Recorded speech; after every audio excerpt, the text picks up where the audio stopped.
میں دیا گا پیکر صدق و صفا مجسمہ علم و حیا پیر طریقت راہبر شریعت مظہر فیضان رضویت و قادریت حضور پیر محمد نور مصطفیٰ صاحب رضوی سجادہ نشین آستان عالیہ حضور محدث عبدالوی خان کا ڈوگرہ شریف مائک آپ دے حوالے کرو تو پہلے ایک ذرا جاگن دا ثبوت دیو تے نعرے دا محبت نال جواب دیو نعرہ تکبیر نعرہ رسالت نعرہ تحقیق نعرہ حیدری نعرہ غوثیہ فیضان حضور محدث اعظم پاکستان فیضان حضور محدث عبدالوی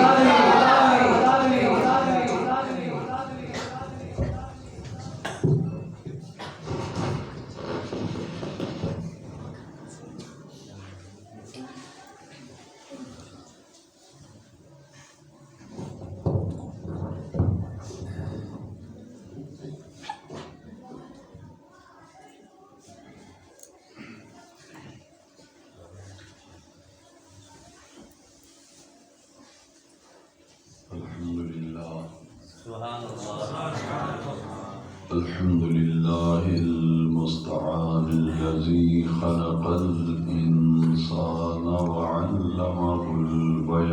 البيان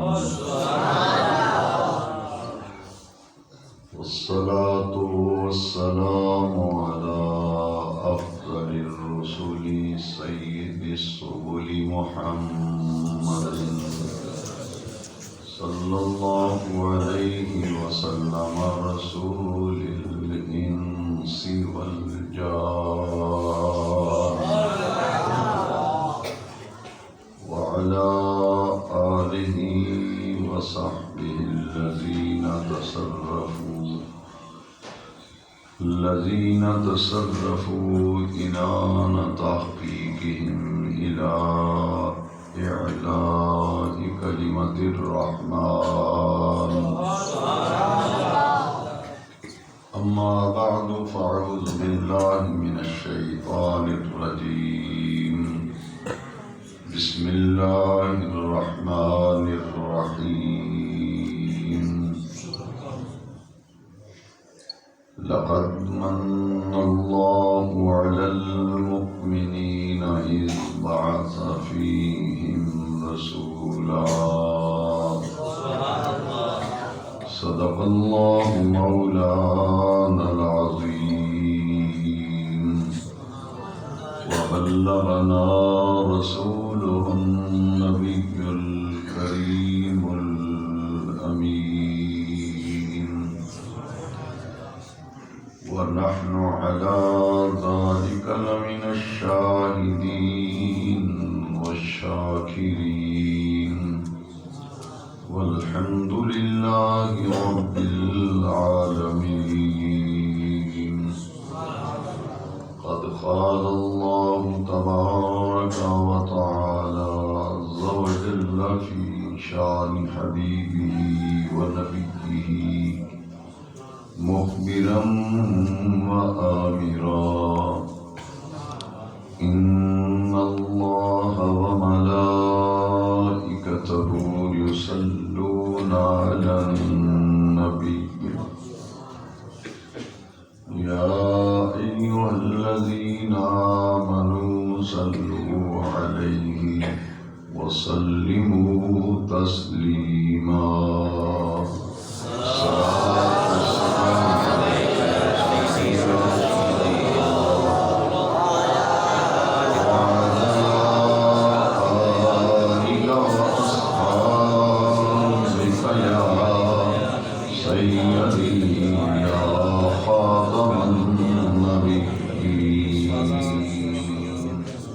ایک مرتبہ پھر محبت سے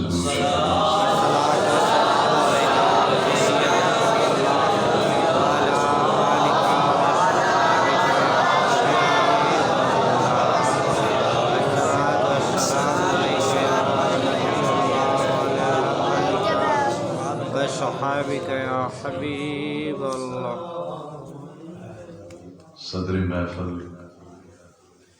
علماء کرام برادران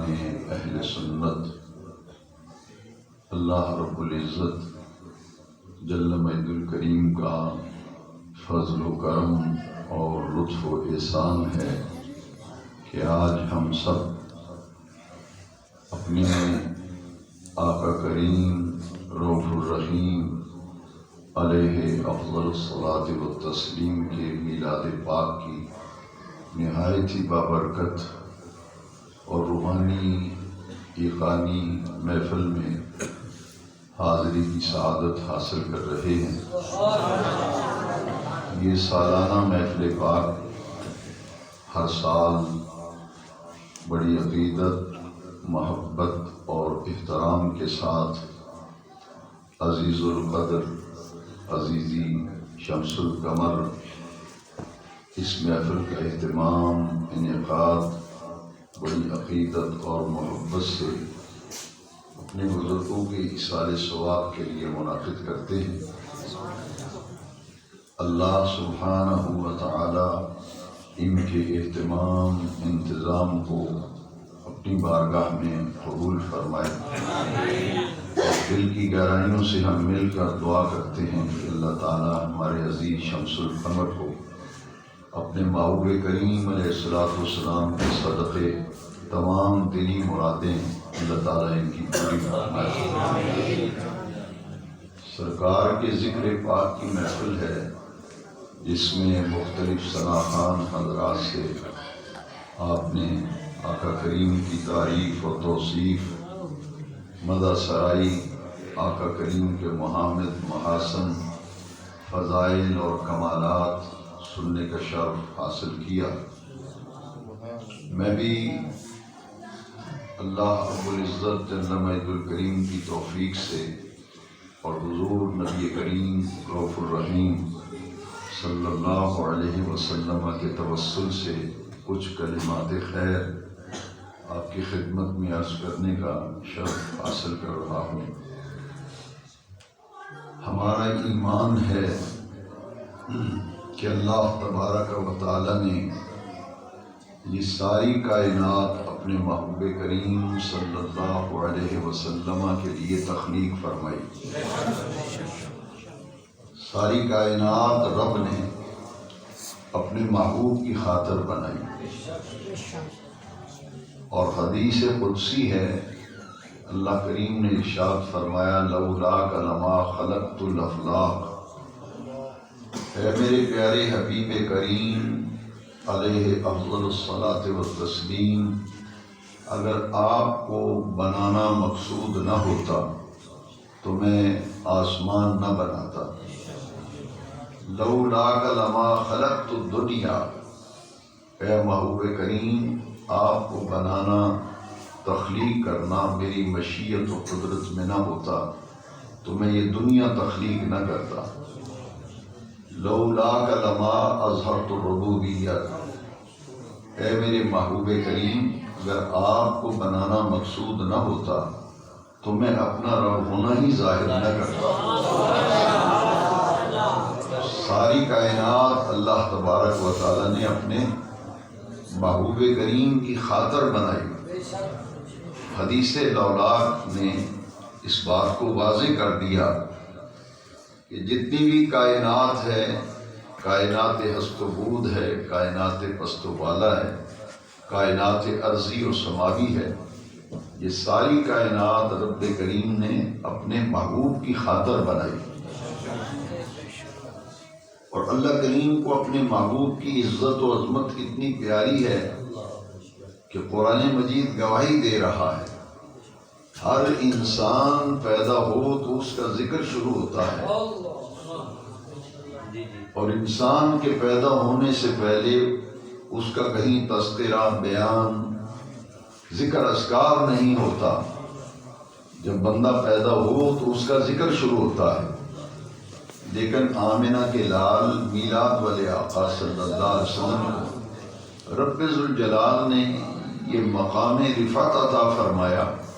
کہ ابھی سرکار دنیا میں تشریف لائے نہیں، کائنات میں حضور کے ذکر کی پہلی دھومیں مچی ہوئی۔ ہر انسان پیدا ہو تو اس کا ذکر شروع ہوتا ہے۔ میرے آقا ابھی دنیا میں تشریف نہیں لائے، آپ کا ظہور قدسی نہیں ہوا، آپ کا میلاد اقدس نہیں ہوا، تو بے نیاز رب قرآن میں خود فرماتا ہے وَرَفَعْنَا لَكَ ذِكْرَكَ، اے محبوب ہم نے گزرے ہوئے زمانے میں آپ کے آنے سے پہلے آپ کے ذکر کو بلند کر دیا۔ انسان محض وہ ہے، عبد محض وہ ہے کہ وہ پیدا ہو تو اس کے ذکر کی ابتدا اور آغاز ہو، اور میرے آقا کریم کا یہ مقام اور مرتبہ اللہ تبارک و تعالی نے اتنی رفتیں عطا فرمائیں میرے آقا کے ذکر کو، فرمایا محبوب ابھی آپ دنیا میں تشریف لائے نہیں، ہم نے آپ کے ذکر کو آپ کی خاطر بلند کر دیا۔ پوری کائنات محبوب کی خاطر بنائی اور پھر اعلان کیا کہ محبوب لاکا تیری خاطر، تیرے لیے ہم نے تیرے ذکر کو بلند کر دیا۔ جب یہ آیت مقدسہ نازل ہوئی رفعنا لک ذکرک سورہ علم نشرہ، حضرت جبریل امین نے میرے آقا کریم کی خدمت میں عرض کی کہ حضور اگر آپ اجازت فرمائیں تو رفعنا لک ذکرک کا وہ معنی نہ کروں جو عرش والے رب نے فرمایا۔ تفسیر در منصور میں امام جلال الدین سیوطی رحمۃ اللہ تعالی علیہ نے 2 حدیث قدسی نقل فرمائی، اسی آیت کریمہ کے نزول کے تحت جو بحث فرمائی ہے اس میں یہ بیان فرمایا۔ ایک ترجمہ وہ ہے جو مسجد کا امام کرتا ہے، ایک ترجمہ وہ ہے جو خطیب کرتا ہے، ایک ترجمہ وہ ہے جو استاذ کرتا ہے۔ جبریل عرض کرتے ہیں آقا میں اس کا معنی مفہوم و مطلب وہ عرض کرتا ہوں جو زمین و آسمان کے خالق، پوری کائنات کے خالق نے جو اس آیت کا ترجمہ کیا ہے وہ میں عرض کرتا ہوں۔ میرے نبی کریم علیہ السلام نے جبریل کو اجازت دی کہ تم بیان کرو، تو جبریل نے عرض کی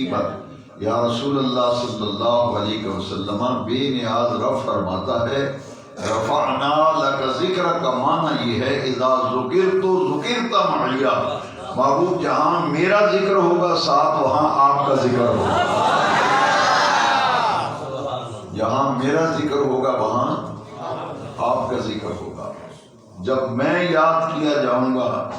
وہاں آپ بھی یاد کیے جائیں گے۔ اور دوسرا جو معنی مفہوم و مطلب بیان کیا وہ جبریل امین نے عرض کیا، تفسیر در منصور میں ہے کہ جبریل نے عرض کیا یا رسول اللہ صلی اللہ علیہ وسلم بے نیاز رب فرماتا ہے من ذکرنی ولم یذکرک فلیس لہ فی الجنۃ نصیب، محبوب رب فرماتا ہے جو میرا تو ذکر کرے مگر محبوب تیرا ذکر نہ کرے فلیس لہ فی الجنۃ نصیب، اس کے حصے میں جنت ہے ہی نہیں، جو میرا تو ذکر کرتا رہے مگر محبوب آپ کا ذکر نہ کرے۔ نصیب حصے کو کہتے ہیں، اس کا جنت میں کوئی حصہ نہیں، جو رب کا ذکر تو کرے تو اس کے محبوب کا ذکر نہ کرے۔ یہ وہ معنی ہے، یہ وہ مطلب ہے، یہ وہ مفہوم ہے جو بے نیاز رب نے خود فرمایا، اور جبریل سرکار سے عرض کرتے ہیں کہ آقا یہ ہے مفہوم رفعنا لک ذکرک۔ ساری کائنات محبوب کی خاطر بنائی، اور پھر میرے آقا کریم صلی اللہ علیہ وسلم کی خاطر ساری کائنات بنائی گئی نا، تو حضرت جابر بن عبداللہ رضی اللہ تعالیٰ عنہ نے نبی کریم سے پوچھا حضور یہ ساری کائنات جو عرش والے رب نے آپ کی خاطر بنائی ہے، اس پوری کائنات میں ہر شے سے پہلے اللہ نے کس چیز کو بنایا؟ 2 باتیں ترتیب سے سمجھنی آپ، ایک تو یہ کہ ساری کائنات محبوب کی خاطر بنائی، اور دوسری بات یہ ہے کہ جو ساری کائنات پیارے محبوب کی خاطر بنائی، تو پھر حضرت جابر بن عبداللہ کا جو سوال ہے کہ محبوب جو ساری کائنات آپ کی خاطر بنائی، اس بھری کائنات میں بے نیاز رب نے سب سے پہلے کس چیز کو تخلیق کیا تھا؟ سب سے پہلے کائنات میں کس چیز کو بنایا؟ امام بخاری کے دادا استاذ حضرت محدث عبدالرزاق، حدیث کی کتاب مصنف عبدالرزاق، اس میں یہ حدیث نقل کرتے ہیں کہ صحابہ کرام حاضر خدمت ہیں اور جابر بن عبداللہ پوچھتے ہیں یا رسول اللہ صلی اللہ علیہ وسلم اخبرنی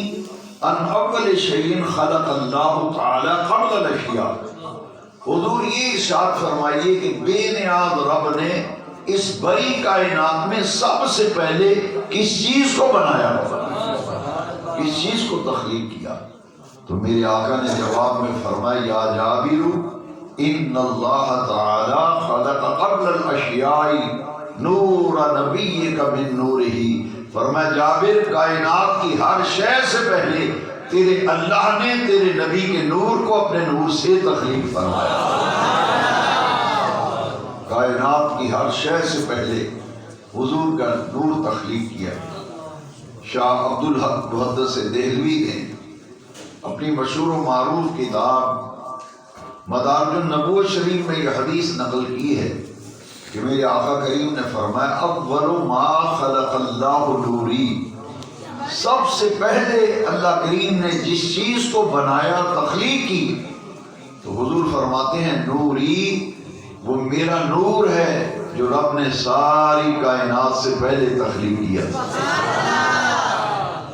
دیوبند مکتبہ فکر کے مجدد اشرف علی صاحب تھانوی نے اپنی کتاب نشر الطیب میں مصنف عبدالرزاق کے حوالے سے اس حدیث کو نقل کیا، اور جو پہلا چیپٹر پہلا باب باندھا ہے نشر الطیب میں وہ ہے نور محمدی کے بیان میں، نور محمدی کے بیان میں۔ اسی باب میں ایک حدیث شریف تھانوی صاحب نے نقل کی جو کتب حدیث میں ذخیرہ کتب حدیث میں کئی جگہ یہ حدیث شریف موجود ہے۔ میرے آقا کریم نے فرمایا انا نور من نور اللہ وکل الخلائق من نوری، حضور نے فرمایا دنیا والوں اللہ تبارک و تعالی نے مجھے اپنے نور سے تخلیق فرمایا اور پھر ساری کائنات عرش والے رب نے میرے نور سے بنائی۔ حضور اللہ کے نور سے ہیں اور ساری کائنات حضور کے نور سے بنائی۔ ثانی صاحب نے بھی نشر الطیب میں لکھا کیا شان احمدی کا چمن میں ظہور ہے، کیا شان احمدی کا چمن میں ظہور ہے، ہر گل میں ہر شجر میں محمد کا نور ہے۔ ساری کائنات اس محبوب کی خاطر بنی۔ حضور تخلیق کائنات کا شاہکار اول حضور کی ذات ہے، ساری کائنات محبوب کی خاطر بنائی اور پھر محبوب کے نور کو ساری کائنات سے پہلے تخلیق فرما کر اس نور محمدیہ سے پھر بے نیاز رب نے ساری کائنات کو تخلیق کیا۔ اگر حضور نہ ہوتے تو کائنات میں کسی شے کا وجود نہ ہوتا۔ تو ساری کائنات کو محبوب کی خاطر بنایا اور پھر محبوب کے نور سے تخلیق فرمایا۔ تو قرآن مجید میں پھر اللہ تبارک و تعالیٰ نے میرے نبی کریم علیہ السلام کے میلاد کو نور کے عنوان سے بیان فرمایا۔ یہ ایک بنیادی نقطہ میں آپ کی خدمت میں عرض کرنا چاہتا ہوں کہ اگر کوئی یہ پوچھے کہ قرآن میں کہاں لکھا ہے میلاد، تو میں ذمہ داری سے کہتا ہوں کہ بے نیاز رب نے قرآن مجید میں میرے نبی کریم علیہ السلام کے میلاد پاک کو نور کے ٹائٹل، نور کے عنوان سے بیان فرمایا۔ ارشاد فرمایا قد جاءکم من اللہ نور، تحقیق تمہارے پاس تشریف لے آیا، آ گیا تمہارے پاس۔ کہاں سے آیا؟ فرمایا من اللہ، اللہ کی طرف سے تمہارے پاس تشریف لے آیا۔ آنے والے کا تعارف رب نے کرایا، آنے والا نور ہے، آیا میری طرف سے ہے اور آیا تمہارے پاس ہے۔ قد جاءکم من اللہ نور، کیونکہ وہ نور جو ساری کائنات سے پہلے تخلیق کیا گیا، بنایا گیا، وہی نور مبارک، وہی نور محمدیہ ربیع الاول کی 12 تاریخ کو شہر مکہ مکرمہ میں حضرت آمنہ پاک کی آغوش میں اسی نور کا ظہور ہوا تھا، اسی نور کا ظہور ہوا تھا جو نور ساری کائنات سے پہلے اللہ تعالیٰ نے تخلیق فرمایا۔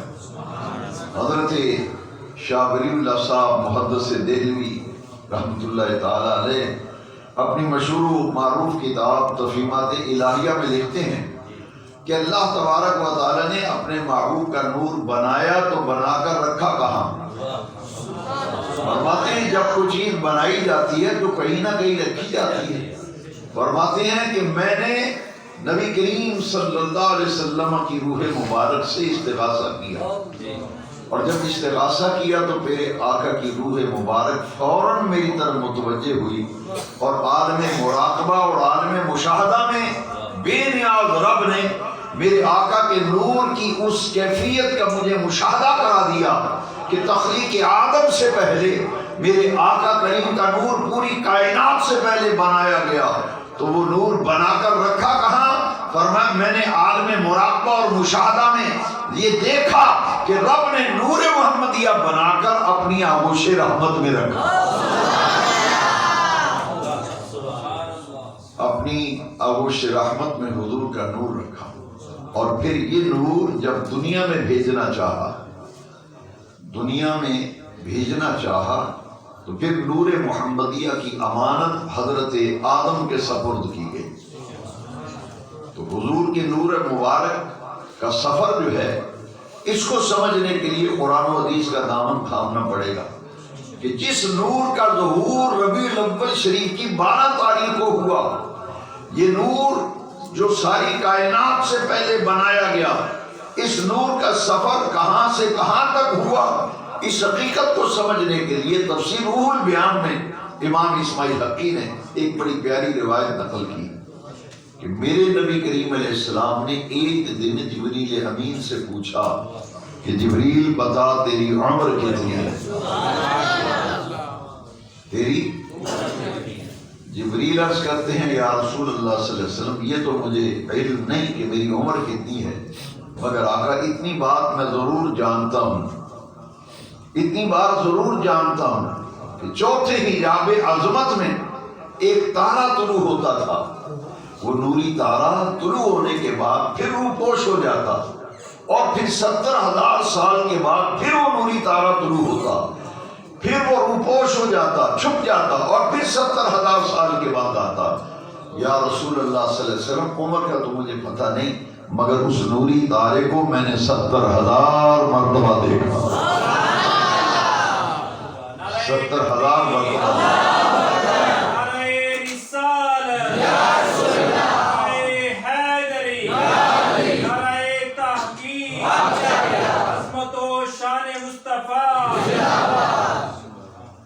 جیسے آپس میں دوست بیٹھے ہوں تو ایک دوسرے سے پوچھتے ہیں یار تیری عمر کتنی ہے، تیری عمر کتنی ہے۔ میں نے بھی ایک آدمی سے پوچھا، میں بابا جی تھوڑی عمر کتنی ہونی؟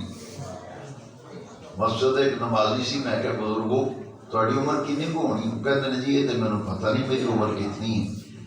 پر تسی یہ اندازہ لا لو جو پاکستان بنے ہیں نا وہ تو میں چوتھی جماعت پڑھتا سا، اگر تسی آپ اندازہ لا لو۔ میں نے کہا قربان جائیں، جبریل بھی سے سرکار نے پوچھا تیری عمر کتنی ہے؟ کہتے حضور یہ تو پتہ نہیں عمر کتنی ہے، مگر چوتھے حجاب عظمت میں ایک نوری تارا طلوع ہوتا تھا، پھر روپوش ہو جاتا، پھر 70,000 سال کے بعد آتا۔ یا رسول اللہ صلی اللہ علیہ وسلم میں نے اس کو کتنی مرتبہ دیکھا؟ 70,000 مرتبہ دیکھا۔ جبریل نے جب بتایا نا تو تفسیر روح البیان میں امام اسماعیل حقی علیہ رحمہ نے لکھا ہے میرے آقا کے چہرے پر مسکراہٹ بکھر گئی، رحمت کائنات آمنہ کے لال، مکے کے شہریار، مدینے کے تاجدار، قیامت کے دن گناہگاروں کی شفاعت فرمانے والے آقا، میرے آقا کے چہرے پہ مسکراہٹ آئی، مسکرا کے فرمایا جبریل فبعزت ربی فبعزت ربی انا ذالک الکوکب، جبریل مجھے اپنے رب کی عزت کی قسم وہ نوری تارا تو میرا ہی نور تھا، وہ نوری تارا جو تو دیکھا کرتا تھا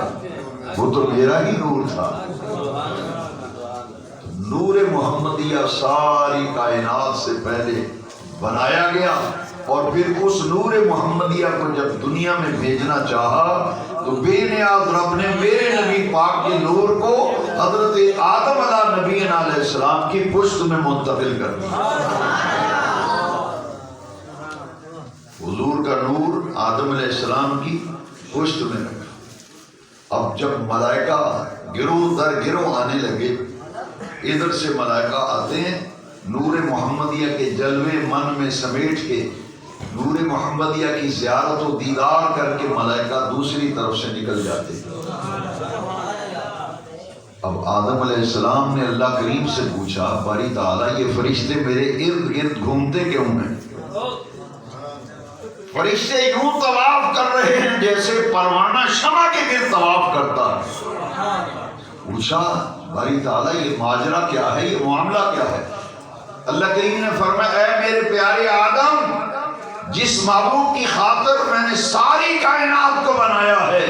اس محبوب کا نور تیری پشت میں رکھا ہے، جس کے جلووں سے نگاہوں کی پیاس بجھانے کے لیے ملائکہ آ رہے ہیں، فرشتے آ رہے ہیں۔